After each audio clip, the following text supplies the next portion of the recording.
imágenes en vivo, el caso de los hermanos Menéndez. Escuchemos lo que se dice.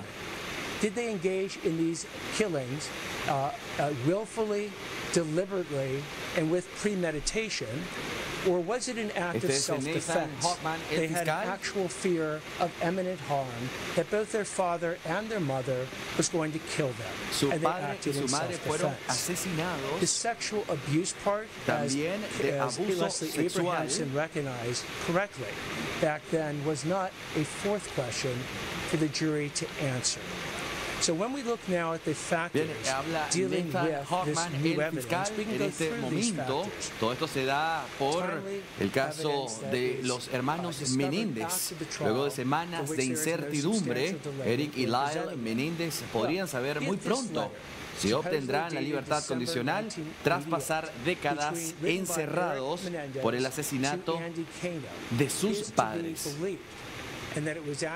Ahora habla el fiscal. Estas son imágenes en vivo. El caso de los hermanos que regresa a los tribunales tras casi 3 décadas. Recuerda que los hombres fueron condenados en 1996 a cadena perpetua sin posibilidad de libertad condicional por el asesinato de sus padres en 1989. Podrían comparecer en persona en una audiencia de nueva condena programada para los días 20 y 21 de marzo de 2025 en el tribunal de Van Nuys en California. La policía de que los hermanos comparezcan en persona ha generado gran expectativa desde su condena en 1996. Estos no han vuelto a pisar un tribunal. El caso de los hermanos Menéndez ha sido objeto de múltiples apelaciones a lo largo de los años.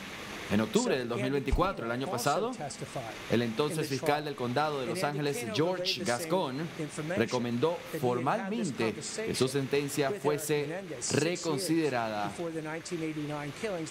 La violencia sexual es un problema generalizado que afecta a personas de todas las identidades de género.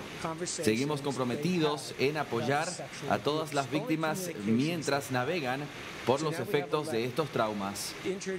Pese a este enfoque, la Fiscalía de Los Ángeles sigue sosteniendo que los hermanos deben permanecer en prisión. Originalmente, la audiencia de sentencia estaba programada para el 30 y el 31 de enero del 2025, pero fue aplazada debido a los incendios forestales que afectaban en Los Ángeles. Nathan Hochman, el fiscal del Distrito de Los Ángeles, ha solicitado una prórroga para analizar bien el caso para poder asumir el cargo. El nuevo distrito fiscal ha asumido el cargo el 2 de diciembre del 2024 y ha pedido más tiempo para analizar este caso. Y es que a pesar de la revisión, la Fiscalía de Los Ángeles mantiene su postura de que los hermanos deben continuar en prisión. Por otro lado, la defensa de los Menéndez sostiene que el juicio de los años 90 no tuvo cuenta la totalidad de los abusos que ellos sufrieron y que la actual reconsideración de la condena podría llevar a un fallo diferente. La unidad de resentencias de la Fiscalía llevó a cabo una revisión exhaustiva del caso, incluyendo la recopilación de pruebas, reuniones con familiares y análisis del comportamiento de los hermanos en prisión. Quien estamos escuchando, Nathan Hochman, el nuevo fiscal que ha tomado este caso y quien ha pedido tiempo para analizarlo. Recuerde, los hermanos Menéndez, acusados de haber asesinado a sus padres en 1989. Seguimos esta noticia de cerca. En el año 2015, con esa carta que se había enviado a ella en 2015, pero recuerden que esta versión no se trajo a la mesa sino hasta el 2015, en el 2020 y después en el 2023. Así que uno de los estándares que se han sumado es que no hay una prueba sustancial en este caso y que ha pasado el tiempo. Fíjese, 3. Entonces hay que hacer los exámenes, evaluar lo que es esta carta, que realmente, esta carta que en efecto él recibió, pero que no había recibido en 1989, sino que recibió posteriormente. Así que, miren, estas cartas particulares pudieron haber sido descubiertas antes de los juicios, no fueron presentadas como o de manera tardía sustancialmente. Y por supuesto hay que evaluar el contenido.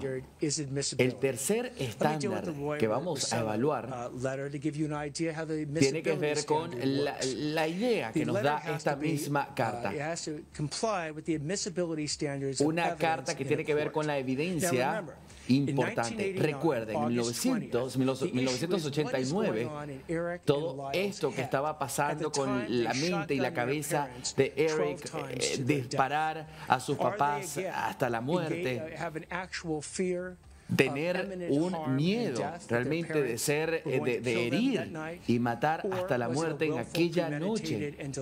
No se puede hablar en este momento si se fue un caso premeditado, y esto fue lo que ellos dijeron, estas fueron sus alegaciones, que fue también que fueron ellos abusados por sus hijos, y la realidad es que no sabían de esto en 1989, no sabían de esto en 1989, sino para en los años 2000.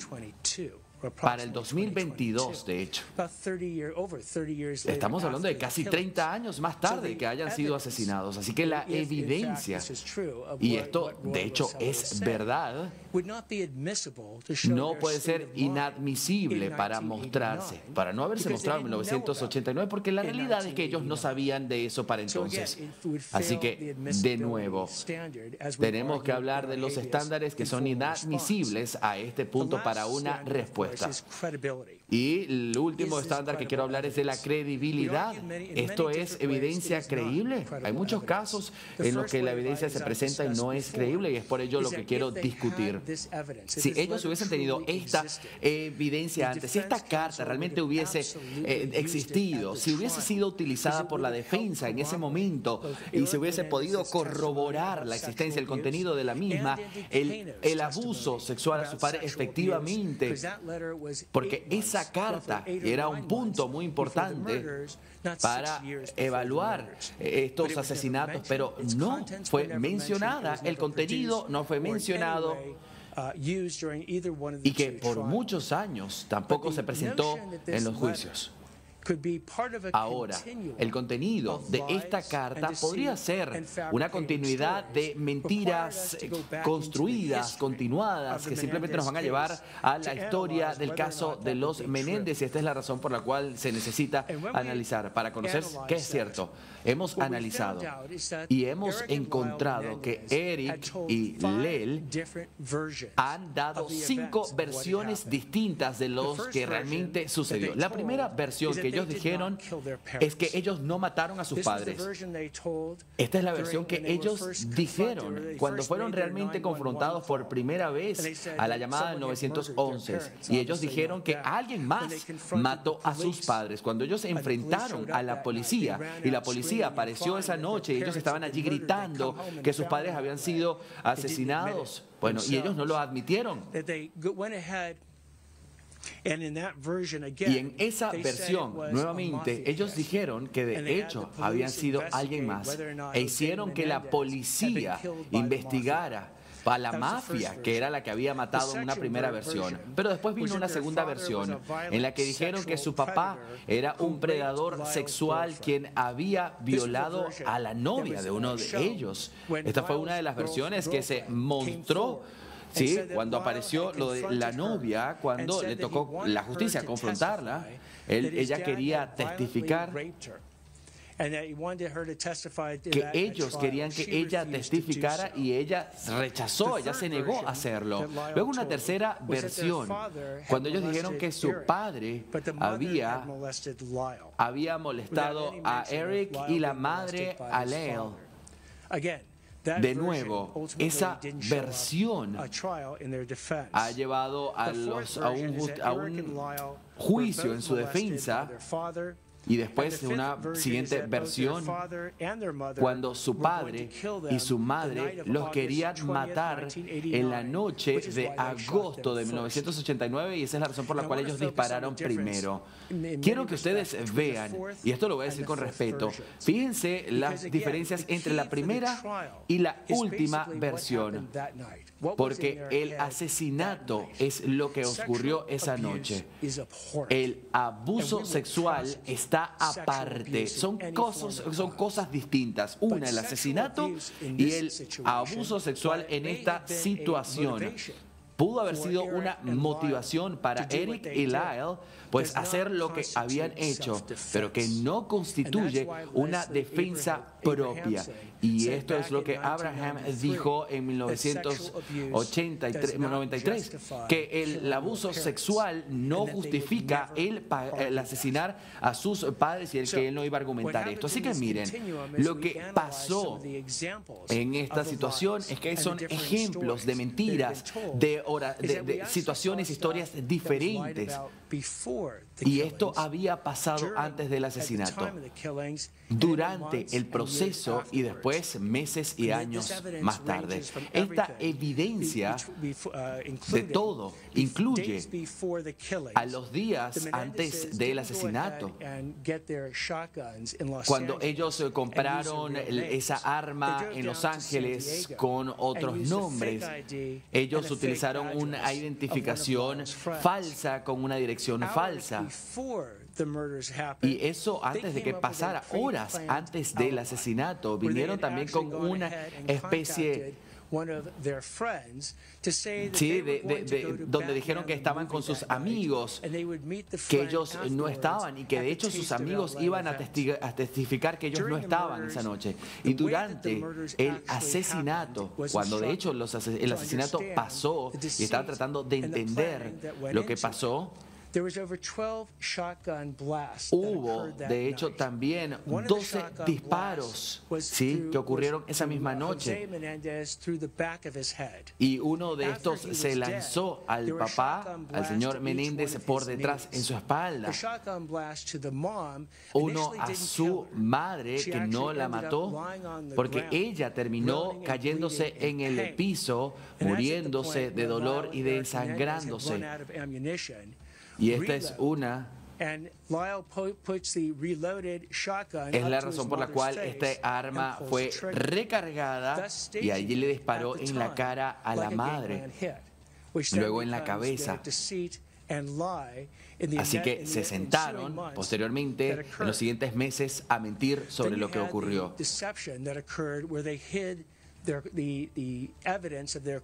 Así que también después tenemos que hablar de cuando ellos escondieron la evidencia de lo que ocurrió esa misma noche, cuando ellos se decidieron a recoger cada una de las balas, de todo lo que podía ser una muestra, que tenía muestras de sangre y que podía ser como evidencia.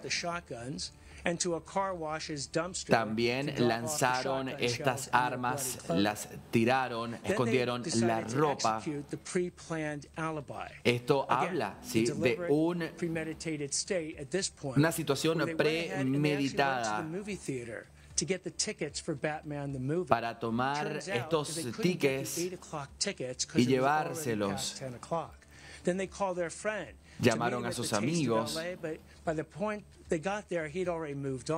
Después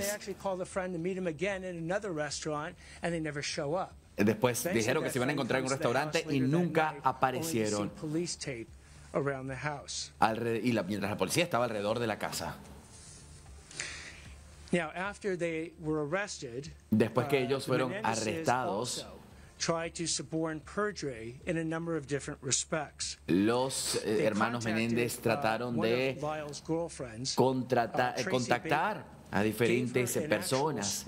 El amigo de su novia, quien tenía un script, un guión, que fue revisado por la misma policía, y que ella tenía que testificar que quería que la familia, la mamá Menéndez quería asesinar a toda la familia envenenada, pero ella al final no terminó haciéndolo. También contactaron a uno de los amigos, Brian Eslomelía, y le pidieron que también testificara que los hermanos Menéndez tenían mucho miedo de que sus papás los asesinaran y que de hecho habían comprado un arma. También, y esto lo he mencionado antes, la novia de Lyle iba a testificar y ella tampoco al final lo hizo. Con respecto a las armas en sí mismas, Menéndez dijo que estas armas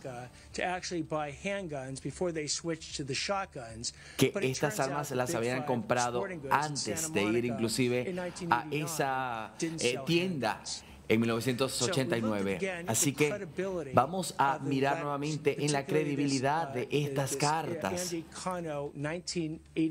Lo que dijo Andy Cano en 1989 en esta carta y la continuidad de estas mentiras en el curso de estas preguntas drásticas, si son verdaderas o no, si realmente fue esta carta escrita por Eric Menéndez a Andy Cano acerca de este abuso sexual. Pero si esto es cierto, esto no fue presentado en el tiempo correcto ni en ese momento. Para esta versión, por supuesto, no estuvo, sino hasta el 2003. Y con todo respeto, esto no es admisible. Y esta es la razón por la cual hemos concluido en una respuesta que